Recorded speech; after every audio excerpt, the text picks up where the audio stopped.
Coming up, we will share some cutting-edge research on soft skills we obtained from a survey of almost 500 business people. It's great stuff that will give you insights into how soft skills really are being used in the workplace. That and more in just a few short seconds. Welcome to Serious Soft Skills, where we help you unleash the power of soft skills. Here are your hosts, Dr. Tobin Porterfield and Bob Graham. Take it away, guys. Welcome to episode 4 of Serious Soft Skills. I am Bob Graham, and with me, as always, is Dr. Tobin Porterfield. Hey, Toby, how are you today? Great. Let's get back into soft skills. Sounds good. First of all, let's tell people who we are, because they're probably wondering. We each teach college, we collaborate on researching soft skills, and we've seen soft skills at work in our previous industry careers. And we think our experience and expertise, frankly, give us a unique lens for looking at soft skills. So today, Toby, we're going to do things a little differently, or do something different. We're going to sort of talk about some research that we've done in the field of soft skills that we have only released to very few people. So this is like breaking news, right? If I had a glass, I could break it, and this is big stuff, right? Are you excited? Mazel tov. Okay, wow. I was not ready for that, but I will take it. Mazel tov, he says. So with that, you can see we're serious about our research today. No, actually, Toby, why don't you sort of set up, before we tell people what the research found, of course, whenever you're looking at research, the first question is, who did you ask the questions to? So can you walk through how we got this data that we're about to share? Bob, I'm going to throw you a curveball because I think we actually need to take a step further back, because one of the problems with research is you got to cover why, because otherwise you get all these results and people go, well, who cares? And so let me frame it up with why we even dug into this and why we reached out to our network for some answers. And I believe what it is it started with us and looking around, and as we were starting to develop that sensitivity to soft skills, we have observations. We say, well, I've seen leadership do this, and I've seen the importance of communication, and we usually refer to these as anecdotal or experiential evidence. And so we get these little snippets, and they almost turn into sound bites that you might hear on the news. And we've even seen many news clippings, and we start to pull these pieces together. But as people who look at research, we have to stop and say, well, hold it. Is that really just a unique experience that I had, and it really doesn't apply to anyone else anywhere else? And so I think that's what really brought us to doing the survey and reaching out to our network to ask the question and kind of validate that are soft skills really important, which soft skills are important, and then who are they important for? And I think that's what our this initial survey brought back, is it cleared up a lot of items, and it brought some focus in, and it also kind of motivated us to say, yeah, this needs to be done. So now back to the survey, and give us a little bit of background on how we reached out to collect that data. Okay, well, we went new school, I would say. In the past, you would always try to find people to do surveys by mail or by fax, and I can remember doing surveys that way, but we actually use this new stuff called social media and email, and we leveraged LinkedIn. We used databases that we each have of LinkedIn connections, and those connections we sent an email to asking them to fill out a short survey. It took, I think for most people that I talked to, they say it took them fewer than 5 minutes, so it wasn't real long and involved. We also posted it on social media, on a Facebook page, on LinkedIn, on social media, on Twitter, and we got a really good response there. And then we did some networking. We used one of those soft skills. I actually sent it out to some people in my network who were kind enough to share it with their networks of people, and we saw a spider web kind of effect. We got almost 500 responses to this in a very short time. I think it was less than a week, and we continue to get responses to this day, which is just I think highlights to me, one, how valuable social media is as a networking tool, how valuable it is to use networks, but also how important this research is to people, that they want to contribute and they want to know what we're offering. So Toby, tell us now what that led to. certainly it's encouraging when you see a large response like that. One, for us, because we believe it was a topic that's really important. And when you send it out and you don't get any response, you hear crickets, then you probably aren't into something that's really interesting. But when you get this level of response this quickly, clearly it was a hot button for a lot of people. And what we saw in the results, first off, is who responded. And I was really excited because we asked people for age ranges so we get an understanding of where they are in their lifespan, in their careers, and so forth. And we have a great coverage across people who are in their 20s, 30s, 40s, 50s, 60s, and we even had a couple respondents in their 70s. So really nice across, and we've talked about this in previous podcasts, that we believe soft skills are critical now because of the multi-generational workforce. And I'm really pleased that the survey received responses from across that generational workforce. The other thing we see that's a positive with surveys, a key element is that they're representative of the potential audience. And so we see it in the ages. We saw a fairly even split between male and female participation. We also saw participation across what we call the employment strata. So we saw responses from people who are unemployed, people who are employed with no supervisory responsibilities, people with supervisory responsibilities, and senior leadership. So we've got that spectrum to see where soft skills are they really being valued across that spectrum. So that's the kind of pool that we're looking at when we start looking at that data. So that would mean that the data is largely valid then because of this broad brush that we got, that we didn't just highlight one specific group. And I think I want to just clarify one thing. If I recall correctly, it wasn't unemployed, but it was people who were looking for work at the moment, correct? Yeah, so there is a difference. So everyone in this survey was in some way involved in the workforce. And I think the other thing that sort of struck me was we sort of had 5 or 6 different categories for people to put that were preset. And then we had the other category.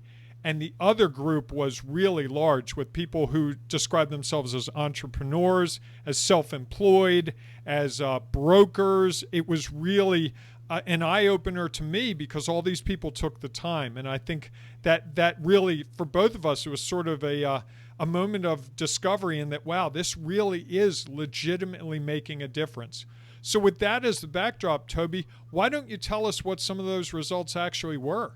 What we asked for when we went out was we used, as we've talked about before, we've identified over 50 soft skills, and we didn't want to overburden the respondents with responding to rate all 50 of these. We didn't feel like we'd really get a usable response and it would really wear out our people.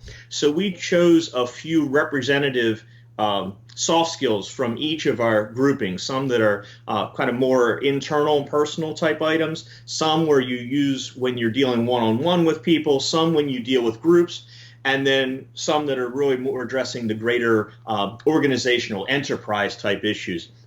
So we asked them to rate those 6 items to get some feel across that spectrum of employment situations. And what we found was, and I'll have to glance down at these, the number one group was the one-on-one, the communication ones. That came out ranked top. Now, we asked everyone to rate them on a scale of 1 to 5, and that came out with a 4.65, which is really high for an average. 5 would be the high, correct, Toby? So I would be, just want to make sure we're clear about that. Yep. Absolutely. And communication came out on top, followed by critical thinking. Then personal enthusiasm, getting to those really internal items, teamwork, stress management, and cultural awareness. So as a ranking, that I think is interesting in itself, but it also can be a bit misleading because I said that the lowest ranked one was cultural awareness and ethics. That doesn't mean it was actually rated very low. It still had a 3.96 on a 5-point scale. So none of these categories were rated truly low. What was interesting is that those communication skills really are coming out on top for our participants. And that's consistent with a lot of the research that we've seen. I know the National Association of College Employers does an annual survey, and that survey typically talks about the need for employers. They're looking for employees with more verbal communication and also written communication skills. And we see that in other research that we've done. And again, that keeps cropping up. I think what's different for us probably is we're doing this, taking this broad cross section. Most of the other research that we've seen has been really focused on one specific group, employers or college graduates or university programs or alumni. And this is really what I would say in many ways. I'm not familiar, and maybe you are, but I'm not familiar with any other broad cross section of this nature out there that really gets at this bigger picture. Definitely some new information here for us, and some affirmation to, again, those anecdotal issues that we see in the news that we've experienced. And when you can reach out to a group of 500 people and get confirmation, then that's a good indication that we're heading in the right direction, and that there's a need to if people in those positions are already recognizing. And the question we asked him, I guess to be even clearer, was we said, please rate these soft skills on a scale of 1 to 5 based on how much they affect your success. So the people that are identifying these communications, critical thinking, and so forth in that ranking are recognizing and attributing them to their success in their current roles. So I think we've really struck something here. So, Toby, one of the things that we saw in there, I think, was that soft skills actually are relevant at all phases of a career based on these survey responses. Is that correct? Yes, and what we saw was, as we broke the respondents up into groups based on how they identified themselves, and as whether they were non-supervisory, supervisory, or senior leadership, we then could compare how they rated each of those groupings of soft skills to see how the soft skills are used across the different roles in an organization. And true to what we thought we would encounter, is certainly soft skills are seen as being critical to success across the organization. But we saw some slight variations in it. The non-supervisory people identified those one-on-one type soft skills as being the most important, which not totally surprising, but a good affirmation. Similarly, we saw that with the supervisory, and I believe if we looked at that and said, does that sound right? I'd say yes, because a supervisory person, to be successful in their role, they need to be developing their employee group. And a lot of times that's being done in a mentoring, coaching, one-on-one type situation. So I was very pleased to see those type of skills being rated highly for both supervisory and for non-supervisory employees.